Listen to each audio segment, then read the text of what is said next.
turasuhuje n'abadukurikiye online. Nous saluons aussi ceux que nous suivons en ligne. Imana ibahe umugisha. Que Dieu vous bénisse. Imana ikomeze kubuzuza imbaraga zayo. Que Dieu vous fortifie. N'umwuka wera.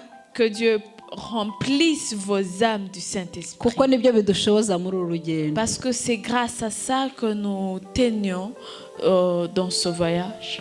Imana ishimwe. Que Dieu soit loué. Uyu munsi tugiye kureba ijambo. Aujourd'hui, nous allons parler de la parole. Umutwe uravuga ngo mwirinde kandi mube maso. Le titre dit soyez vigilants. Mwirinde kandi mube maso. Abstenez-vous et soyez vigilants. Haleluya. Umukristo agomba kwirinda. Haleluya. Un chrétien doit s'abstenir. Kuko hari byinshi biba biduhiga. Parce qu'il y a beaucoup de choses qui viennent pour but de l'attaquer. Ariko natwe dufite uturinda. Mais nous avons aussi sur qui compter pour nous protéger. Kuko Yesu yatubwiye ko atazadusiga nk'imfubyi. Parce que Jésus nous a dit qu'il ne nous laissera pas comme des orphelins. Azaduha umufasha uzadufasha mu Qu'il va rugendo. nous donner une aide qui va nous aider durant le chemin. Uwo mufasha n'utuma tuba maso. C'est cette aide-là qui nous aide à être vigilants, toujours vigilants. Akaturinda. Et nous protège. Mu bitugerageza. Dans tout ce qui nous tente. Cyangwa se byatuma tugwa mu byaha. Et nous protège de tout ce qui peut faire objet de tentation de péché. Reka dusome ijambo riboneka muri Luka igice cya 21. Nous allons lire la parole qui se trouve dans Luc. Luka igice cya 21. Luc umurongo 21. wa 34 kugeza kuri 36. Luc 21 verset 34 kugeza kuri 36. jusqu'à 36. Reka dusome mu izina rya Yesu. On va lire au nom de Jésus. Ngo ariko mwirinde imitima yanyu ye kuremererwa n'ivutu no gusinda n'amaganya y'isi, uwo munsi ukazabatungura kuko uzatungura abantu bose bari mu isi yose umeze nk'umutego. Nuko rero mujye muba maso musenge iminsi yose kugira ngo mubone kurokoka ibyo byose byenda kubaho no guhagarara imbere y'umwana w'umuntu. Prenez garde à vous-même de craindre que vos cœurs ne s'appesantissent par les excès du manger et du boire et par les soucis de la vie, et que ce jour ne vienne sur vous à l'improviste, car il viendra comme un filet sur tous ceux qui habitent sur la surface de la terre. Veillez donc et priez en tout temps, afin que vous ayez la force d'échapper à toutes ces choses qui arriveront et de paraître debout devant le Fils de l'homme. Amen. Imana iguhe umugisha. Ijambo Que Dieu vous bénisse. ngo ariko ngo mwirinde. Mais la parole dit prenez garde à vous-même. Ni bande bagomba kwirinda, ni bande bagomba kuba maso. Haleluya. C'est à qui de prendre la garde? N'abamaze kwakira Yesu nk'umwami n'umukiza. C'est à ceux qui ont reçu Jésus comme Seigneur et Sauveur. Bene data nshuti z'umusaraba tugeze mu bihe abantu bamaze kugwa ivutu, abandi bamaze gusinda, abandi bari mu maganya y'isi. Mes frères amis de la croix, nous vivons à une époque où les gens sont fatigués par les soucis de la vie. Mukanguke kuko turacyari mu rugendo. Réveillez-vous parce que nous sommes encore au cours du chemin. Haleluya. Ijambo ratubwiye ngo mwirinde. Wakwirinda gute wowe mu Kristo, wewe ukomeje urugendo rwo kuzajya mu bwami bwo mu ijuru? La parole dit prenez garde à vous-même. Mais comment prendre garde à soi-même en tant que chrétien? Haleluya. Ntago wakwirinda udasenga. On ne peut pas prendre la garde de soi-même sans la prière. Tu ne peux pas y arriver sans résider et rester des longs moments devant la face de Dieu. nta yindi sokere yindi ni ugusenga no kuba imbere y'Imana mu buzima bwawe bwa buri munsi. La seule façon d'y arriver, c'est la prière et traîner devant Dieu chaque jour. Haleluya. Twirinde kuvuga ko twagezeyo ngo dushukwe n'iby'iyi si. Abstenez-vous de penser que vous êtes au bout, que vous avez atteint les objectifs. Détrompez-vous, arrêtez de vous faire tromper par les choses de ce monde. Mwari mwabona umuntu wariye agahaga? Avez-vous déjà vu quelqu'un qui est bien rassasié? Umuntu waguye ivutu. Quelqu'un qui est fatigué par la digestion. Nta kintu wamubwira ngo acyumve. Il n'y a rien qu'il peut comprendre. Il n'arrive plus à comprendre. Alléluia. Amen. Hari abantu Il y a des gens Yesu yagiriye neza à qui Jésus a fait du bien, ibyo bamusabye babigezeho, que à qui Jésus a exaucé toutes les prières. none bamaze kwibagirwa. Et aujourd'hui, ils ont tout oublié de lui. Alléluia. Amen. Bamaze kwibagirwa. Ils ont oublié tout de Jésus. Bibagiwe kuba urugendo rugikomeje. Ils ont oublié que le chemin continue toujours. Alléluia. Umuntu wasinze, Quelqu'un qui a trop bu, buri gihe abazi ko ari mukuri. il se croit toujours juste et honnête. Iyo akubwiye ikintu ugikora ahubwo yakugirira nabi. Si il te dit de faire quelque chose et que tu ne le fais pas, pour lui c'est toi le fautif. W'ibyo akora abazi ko ari byo byiza kurusha w'ibyo umubwiye. Lui croit que ce qu'il fait, lui, c'est bien et c'est mieux que ce que toi tu penses de la chose. Alléluia. No umuntu wakire Yesu umwami n'umukiza mu buzima bwe. C'est quelqu'un qui a reçu Jésus comme le Seigneur et le Sauveur de sa vie. Ariko yibwira yuko ibyo akora byose niyo akoze ibintu bibi.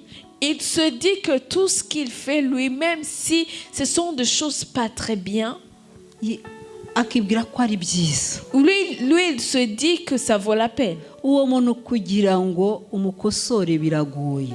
Pour corriger ce genre de personnes, c'est très difficile. Umwereka ko yayobye inzira. Quand tu lui donnes des conseils pour lui montrer que c'est pas bien ce qu'il fait, akakubwira ko amaze imyaka 30 asoma Bibiliya ngo arayizi. mais lui, il a quoi répondre sous prétexte que ça fait 30 ans qu'il lit la Bible et qu'il sait ce que la Bible dit. Kandi abana b'Imana duhora twunguka buri munsi. Alors que nous, les enfants de Dieu, nous sommes exhortés chaque jour. Uko dusenga, uko tuba imbere y'Imana. À chaque fois que nous prions, à chaque fois que nous sommes dans la présence de Dieu, Imana igenda iduhishurira. Dieu nous révèle des nouveautés de sa parole. Amen. Imana itugire neza. Que Dieu Ijambo nous fasse du riratubwira bien. ngo La parole de Dieu nous dukwiye dit, kumenyera Imana. c'est la Bible nous dit de ne pas nous habituer de la présence de Dieu. Imana itugirire neza. Que Dieu nous fasse du bien. Amaganya y'ab'iyi si, Les soucis des choses du monde, n'abantu Yesu yagiriye neza, ce sont des gens à qui Dieu a fait du bien, ariko bakaba bataranyuzwe. mais qui sont jamais satisfaits. Bahora bashaka. Ils sont envieux. Ils ont toujours envie de quelque chose de plus. De plus. Bahora bashaka. Ils ont toujours besoin de quelque chose de plus. Encore un peu. Un peu. Ntago bajya banyurwa. Ils sont jamais satisfaits. Ntibahaga. Ils sont jamais rassasiés. Ahubwo bahora batekereza iby'isi. Eux pensent toujours aux choses mondaines et ils sont dans l'oubli de Dieu. Musubize amaso inyuma. Rappelez-vous des choses passées. Batubanjirije mureba ubwo Mose yaramaze guha ubutegetsi Yosuwa. Rappelez-vous de ceux qui ont vécu avant nous, de l'époque où Moïse avait déjà passé le pouvoir à Josué. Abantu baragiye barasinzira kuko mu gihe cya Yosuwa hariho ibihe byiza. Les gens ont oublié leur identité parce que au temps de Josué, le temps était bon. Intambara zarahagaze. Il y avait plus de guerre. Ibiryo kurya byarabonetse. La nourriture était là. Umunezero wari uhari. Il y avait du bonheur, de la joie. Yavuze ijambo rimwe yarabwira ati amaze kubagabanya yabwiye abantu ngo buri muntu wese ngo agiwe ngo ajye mu gikingi cye. Après la distribution de la terre promise, Josué a dit à chaque tribu d'occuper sa partie. Gusinzira kwabo kwabavirimo ibintu bikomeye cyane. Ils ont vécu un sommeil profond. Leur sommeil a causé beaucoup de choses. Niyo mpamvu tugomba kwirinda. C'est pour ça que nous devons prendre garde de nous-mêmes et prier et rester dans la présence de Dieu.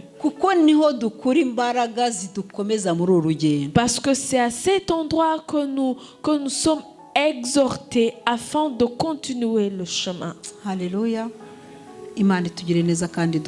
Que Dieu nous fasse du bien, qu'il nous aide. Nous allons lire la parole qui se trouve dans l'évangile de Jean. Jean 12 verset 42 jusqu'à 43. Amen. On va lire au nom de Jésus. Nyamara mu batware nabo benshi baramwizeye ariko kubw'abafarisayo ntibabyerura ngo badacibwa mu isinagogi kuko bakundaga gushimwa n'abantu kuruta gushimwa n'Imana. Cependant, même parmi les chefs, plusieurs crurent en lui, mais à cause des pharisiens, ils n'en faisaient pas l'aveu dans la crainte d'être exclus de la synagogue, car ils aimèrent la gloire des hommes plus que la gloire de Dieu. Alléluia. Que Dieu nous fasse du bien. Savez-vous qu'il y a des gens, vous savez qu'il y a des gens qui refusent de servir Dieu de crainte que de l'abandon de leurs amis, leurs amis. La parole de Dieu dit les pharisiens. La Bible dit que les pharisiens ont cru que Jésus est le Fils de Dieu, mais n'en faisaient pas l'aveu dans la crainte d'être exclus de la synagogue. Il refusait de faire l'aveu de ça, de crainte d'être humilié. ndakwifuriza gusuzugurwa hano muri iyi si ariko Yesu akazaguha icyubahiro cyawe uzabana na kiteka ryose. Je te souhaite bien d'être humilié ici sur la terre si ça inclut la gloire du nom de Dieu, car Dieu va te glorifier dans le ciel. C'est pas moi qui le dis, c'est la Bible qui le dit. Ça dit que nous serons humiliés. Mais ça n'a pas... Et ça, c'est pas pour te décourager parce que tu sais où tirer ta gloire. Tu dois t'abstenir et faire attention afin d'atteindre le but et recevoir cette gloire.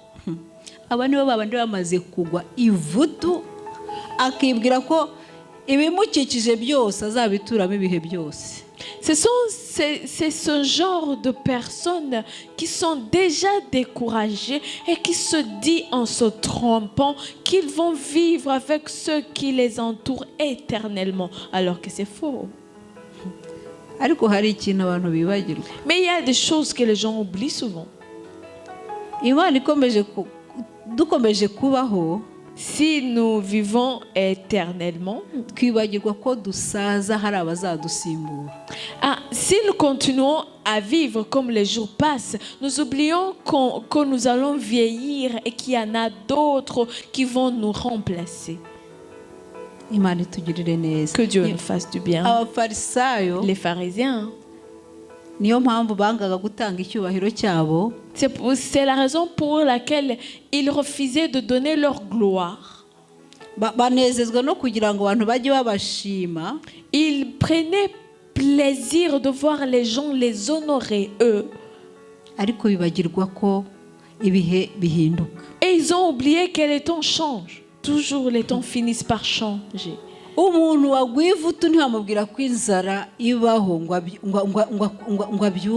Quelqu'un qui est épuisé par la digestion de ce qu'il a mangé, tu ne peux pas lui expliquer à combien la faim fait mal. Alléluia. Amen. Rappelez-vous, revenez.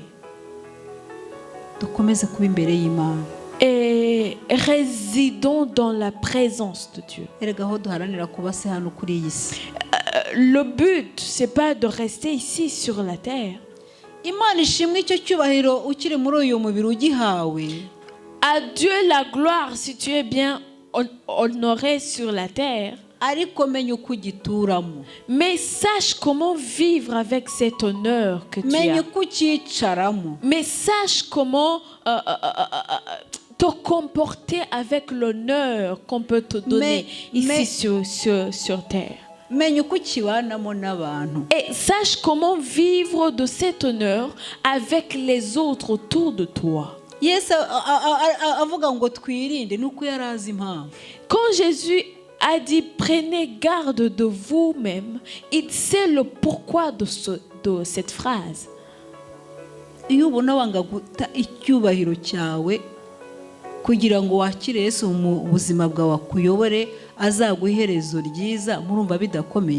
Si quelqu'un peut refuser de recevoir Jésus comme Seigneur et Sauveur, lui qui va lui donner la vie éternelle à cause d'un honneur éphémère et qui n'est peut-être pas vrai, est-ce que vous ne sentez pas que c'est un problème grave? Moi, j'ai pas envie comme félicite, comme envie ici sur la terre. Je veux que Dieu ait plaisir de moi.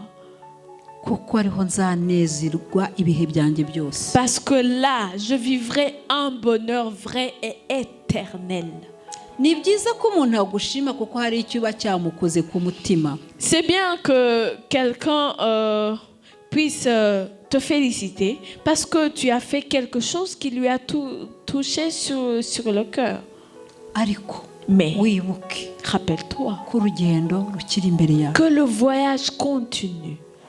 Alléluia. Amen. Que Dieu fasse du bien. Que Dieu continue de nous fortifier, de rester toujours éveillés. Mes frères, les gens sont dans un sommeil profond. Les gens ont remarqué que Jésus va plus venir. C'est triste. Les gens ont pris la parole de Dieu comme une voiture dans le parking.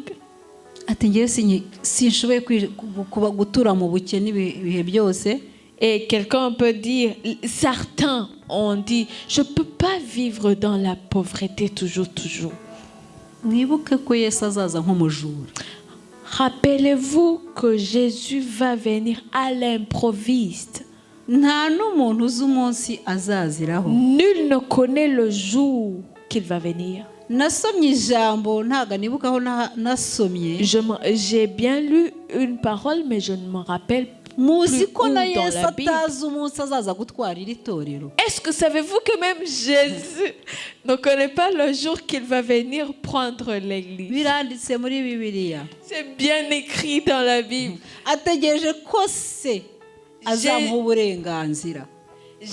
Jésus attend que son Père lui donne accès de venir nous prendre. Haleluya. Amen. Ikintu gishobora gutuma dukanguka tugahora turi maso ni ugusenga no kuba imbere y'Imana. La seule chose que peut nous aider à rester éveillés et à prendre garde de nous-mêmes, c'est la prière et le fait de rester dans la présence de Dieu.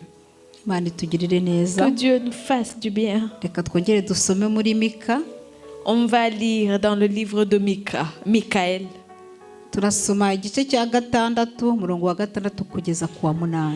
Michée 6 jusqu'à 8. Alléluia.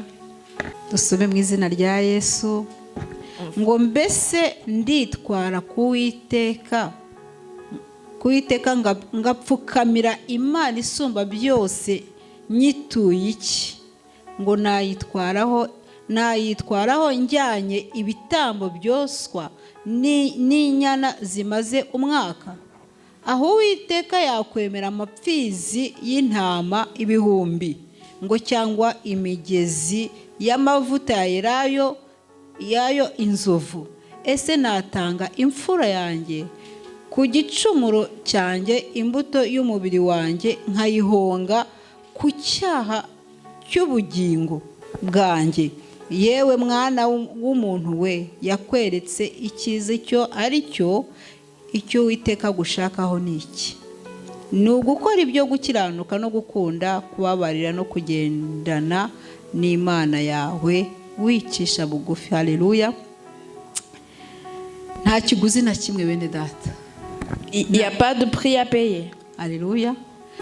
Avec quoi me présenterai-je devant l'Éternel pour m'humilier devant le Très-Haut? Me présenterai-je avec des holocaustes, avec des veaux de 1 an? L'Éternel agréera-t-il des milliers de béliers, des myriades de torrents d'huile?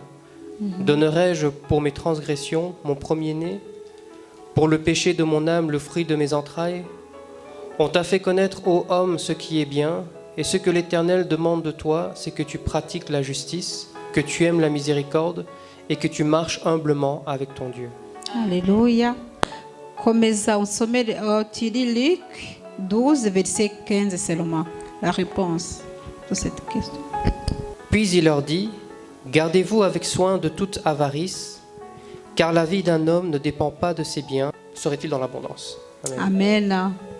Dusome mu izina rya Yesu ngo arababwira ati mwitonde kandi mwirinde kwifuza kose ngo kuko ubugingo bw'umuntu butava mu bwinshi bw'ibintu bye. Haleluya. Amen. Nta kiguzi na kimwe twabona kugira ngo tubone ubugingo. Il n'y a pas de prix à payer pour la vie éternelle. Iyo mpamvu wewe wamumenye ugomba kwirinda kandi ukaba maso. C'est pour ça, toi qui as connu le Seigneur, tu dois prendre garde de toi-même et rester éveillé. Irinde kugwa ivutu, wirinde gusinda, wirinde no kugira amaganya yo muri iyi si.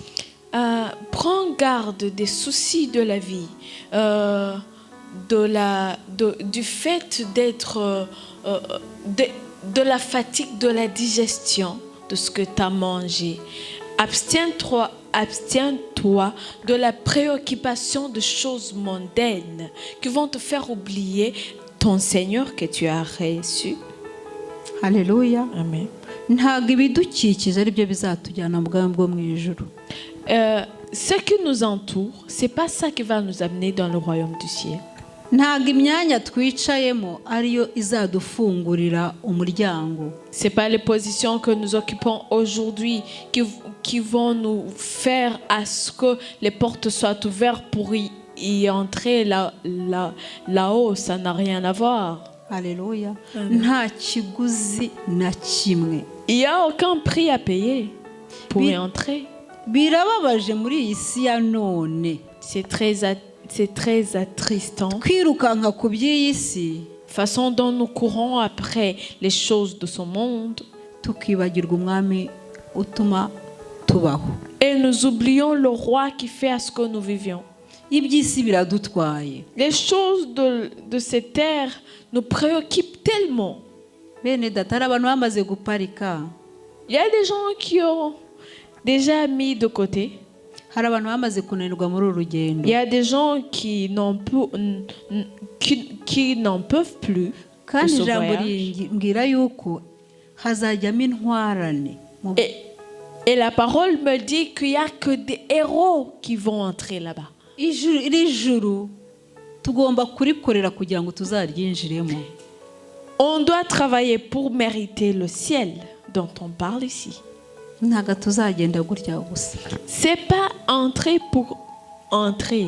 Hari bizatwinjiza. Il y a des critères de sélection. Alléluia. Amen.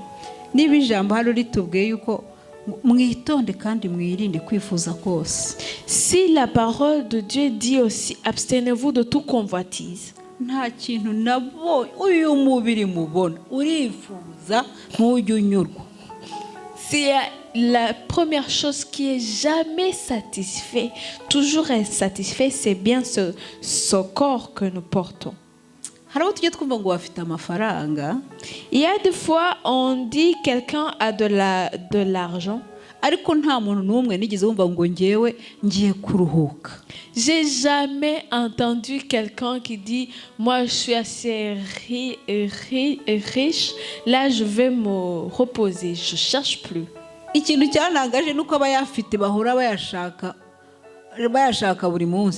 Ce qui m'étonne, c'est que ceux qui ont de l'argent, c'est eux qui en cherchent encore plus. Encore plus. Ceux qui ont des provisions, des biens, des richesses, c'est eux qui en cherchent encore plus, encore plus. Je ne sais pas, pour remplir encore plus, même quand c'est rempli.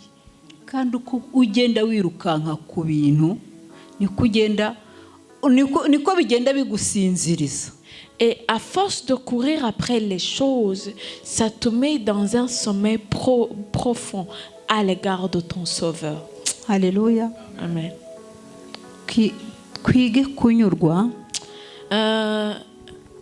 Apprenons à être satisfaits quelquefois.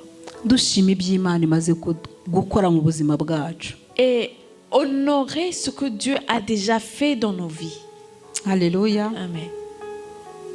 Ijambo ryongeye ngo mwirinde mwitonde. Haleluya. Bivuga ko imbere yacu dufite ibisitaza. La parole de Dieu dit prenez garde. Ça veut dire que devant nous il y a de quoi nous tenter. Ibyo bisitaza kugira ngo tubashe kubicika nuko tumva iki ijambo ritubwira nuko tuba imbere y'Imana dusenga. Pour réussir en face de ces tentations, il faut la prière. Pourquoi ne pas nous rappeler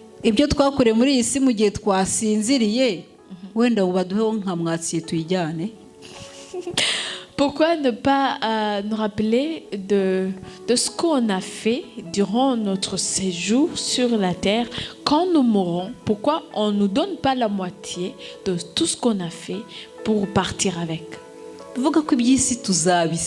Ça veut dire que nous allons tout laisser ici-bas. On ne va rien amener. Alléluia. Amen. Alléluia. Que Dieu Que Dieu nous protège dans tout. Il y a beaucoup de choses qui nous entourent.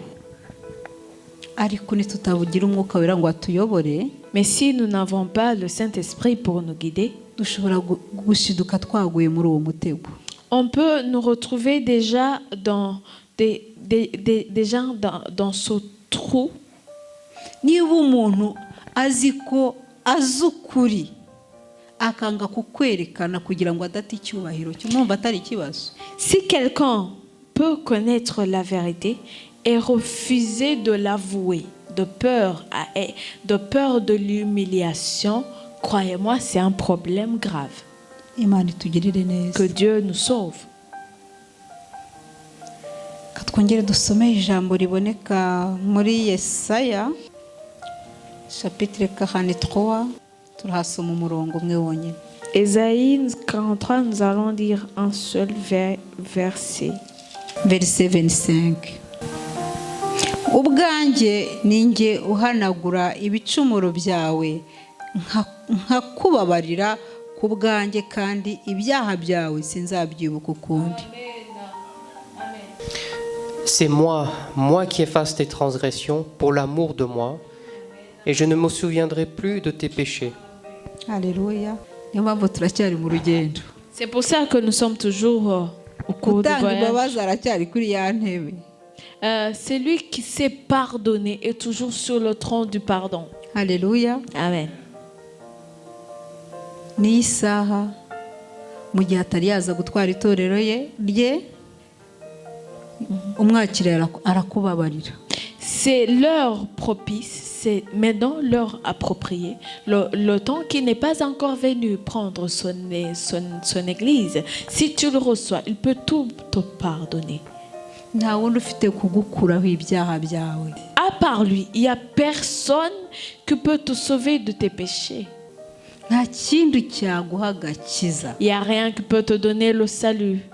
Usibye Yesu wenyine. À part Jésus, seulement Alléluia. lui. Ngo nta wundi, si ubutunzi bwawe, si umugore wawe, si abana bawe. Ce n'est ni ta richesse, ni tes enfants, ni ta femme. Kandi akakubabarira ubutazongera kubyibuka. Et te pardonner pour ne plus jamais se rappeler. Alléluia. Amen. Imana itugirire neza ko Yesu aracyari kuri ya ntebe. Que Dieu nous pardonne parce que Jésus est toujours capable de pardonner. Aribaza ati nzabigenza gute nzace yihe nzira. Nta yindi ni ukujya imbere ya Yesu ukamubwira ibyakunaniye ibituma utasabana nawe akakubabarira yarangiza akakuyobora. Tu peux chercher d'autres moyens de te délivrer, mais je te dis, il n'y a pas d'autres moyens. Le seul moyen qu'il y a, c'est de te présenter devant Jésus, lui dire tout ce que tu n'as pas bien pu faire et lui demander de t'aider, de te secourir, de te rendre capable de faire bien les choses. Alléluia. Ntago twebwe dushobora kwirinda ngo bishoboke. On ne peut pas prendre garde de nous-mêmes. On ne peut pas y arriver. Njye mbona abandi bashyiraho ama escort. Il y a des gens qui se donnent des gardes du corps pour les protéger. Ariko ibyo byose ni ubusa. Bon, à vrai dire, ça ne sert à rien. Ubwo beruka mu Rwanda hari ikintu cyansekeje. Quand j'ai été dernièrement au Rwanda, quelque chose m'a fait rire. Ku maportail yayo hari utuzu hararamo umuzamu. Devant les portails, il y a des petites maisons petites dans lesquelles dorment les veilleurs.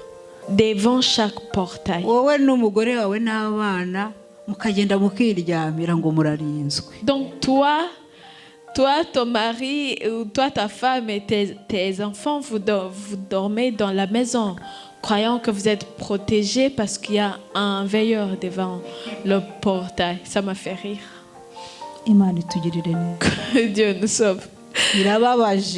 C'est très triste cette histoire.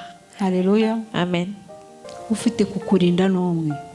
C'est lui qui a le pouvoir de te protéger. Il est l'unique, le seul.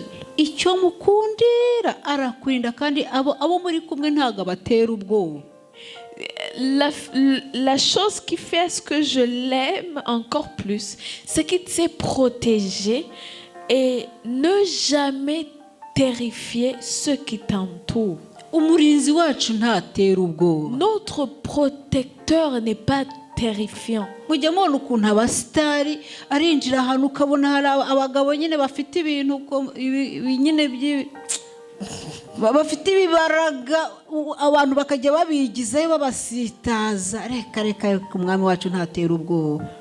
voyez souvent les stars qui ont des escortes, des gaillards, des gens robustes. Mais pour nous, ça ne vaut pas la peine parce que notre roi, notre protecteur à nous n'est pas terrifiant. Il ne fait pas fuir les gens. Alléluia. Amen. Mubona ukuntu perezida w'umunyamerika azinaha ukabona abaturage bo mu Bubiligi bagize ubwoba barahungabanya hari ikintu kibaye kidasanzwe. Vous avez déjà remarqué que quand le président de l'Amérique vient en Belgique, les gens sont un peu paralysés par sa façon de se protéger, comme s'il y a quelque chose de bizarre qui vient. Niba waramenye Yesu nk'umwami n'umukiza, Si tu as Jésus comme Seigneur et Sauveur, aho uciye ugasiga uteye abantu ubwoba, uzajya umenya ko hari ikibazo. et quand tu passes, tu es dans l'obligation de terrifier les gens, sache que c'est toi qui as un problème. Aho abandi batinya kugera urahagera kandi wowe ntacyo uba. Là où les autres ont peur d'aller, toi tu peux y aller, tu n'as rien. Aho ugasanga ko ngo wahageze gute weho. Et les gens te demandent comment tu as pu te retrouver dans cet endroit. Umwami wacu ntagatera ubwoba bene data. Notre roi n'est pas terrifiant. Imana itugirire neza. Que Dieu nous fasse du bien. Ijambo ritubwiye ko nta na kimwe cyatubabarira, nta na kimwe twakora mu byo tumaze kugeraho, imbaraga zacu tuba twakoresheje muri uyu mubiri, nta na kimwe ufite kutubabarira n'umwe.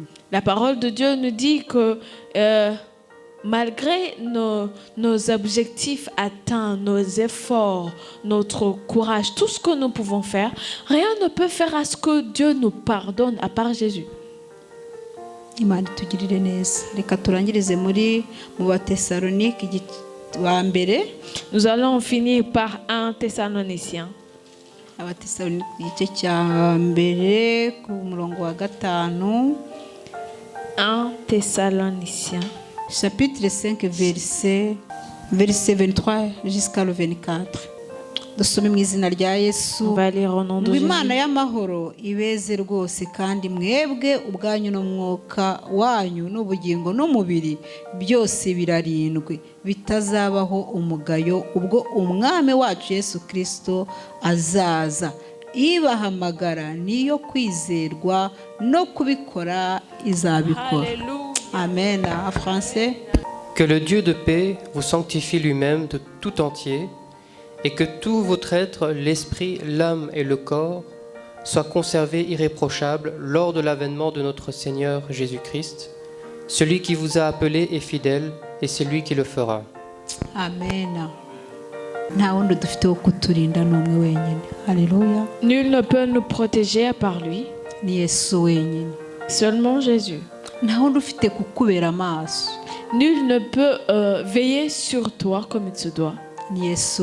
À part Jésus. Le corps que nous portons nous demande beaucoup de choses.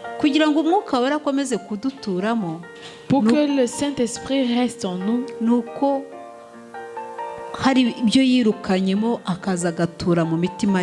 c'est parce qu'il y a des choses qu'il a fait fuir. C'est maintenant que seulement lui peut rester en nous. Alléluia. Ikintu cyose gituma utabonwaho umugayo wakubasha kugira ngo gisimbuke cyangwa se gushiraho uburinzi ni Yesu. La seule chose que peut te faire voir avec plein de pureté, c'est Jésus. Alléluia. Ibyo byose tubigira kubera ko twabaye imbere y'Imana kandi twabaye maso tugasenga. Nous sommes purs parce que nous vivons des moments de prière et d'intimité avec Dieu. Alléluia. Amen. Imana itugirire neza kandi dufashe. Que Dieu nous sauve. Umutwe w'iki cyigisho uravuga ngo mwirinde kandi mube maso. Le titre de cette parole dit prenez garde et restez éveillés. Alléluia. Umukristo agomba kuba maso. Un chrétien doit rester éveillé. Umukristo agomba kwirinda. Un chrétien doit prendre garde de lui-même. Umukristo agomba gusenga. Un chrétien doit prier. Umukristo agomba kuba imbere y'Imana mu gihe cyambaye uyu mubiri. Un chrétien doit rester dans la présence, dans l'intimité, lui avec Dieu le temps, durant son séjour ici sur la terre. Ibyo byose tubishobozwa n'Umwuka Wera. Nous sommes capables de faire toutes ces choses rien que par le Saint-Esprit. Ibyo byose nuko twaretse Yesu akatuyobora. Toutes ces choses, c'est parce que nous avons laissé Jésus nous guider. Twamaze kubona ko nta na kimwe twashobora. Nous avons déjà vu qu'on ne peut rien sans lui. Ahubwo dushobozwa que nous pouvons tout rien que par lui. twabonye ko ibyo dutunze ntaho bitazaduhesha ubugingo. Nous avons vu que tout ce que nous avons ne peuvent pas nous donner la vie éternelle. Imyanya dufite les positions que nous avons dans ce que nous faisons, ntabwo ari byo bizatuma ubugingo tububona. Ça n'a rien à voir avec la vie éternelle que nous comptons avoir. Mwirinde gusinzira, mube maso. Yesu akomeze kubana namwe muri uru rugendo kugira ngo muzagire iherezo ryiza. Abstenez-vous du sommeil, que Jésus continue d'être avec vous afin que vous ayez une vie, une fin merveilleuse. Yesu abahe umugisha. Que Dieu vous bénisse.